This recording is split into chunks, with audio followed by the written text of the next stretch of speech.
ఆడకుండా నిజం చెప్పండి, ఈ రోజు కూటానికి హెల్మెట్ పెట్టుకుని ఎంతమంది వచ్చారు? చేతులు ఎత్తండి. హెల్మెట్ పెట్టుకొని వచ్చిన వాళ్ళు దించండి.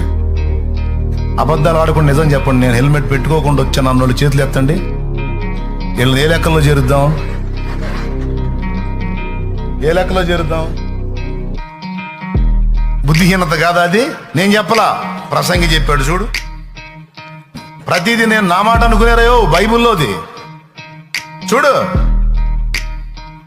నువ్వు లచ్చ పెట్టి బైక్ కొంటావు, 70,000 పెట్టి కొంటావు, ఒక 1,500 2,000 పెట్టి మంచి హెల్మెట్ కొనుక్కోలేవా?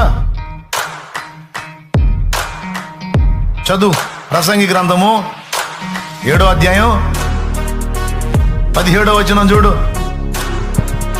అధికముగా దుర్మార్గపు పనులు చేయకుము, బుద్ధిహీనముగా తిరగవద్దు, నీ కాలమునకు ముందుగా నీవేళ చనిపోవుదువు. అది ఆయన మీతో ఏమి చెప్పును?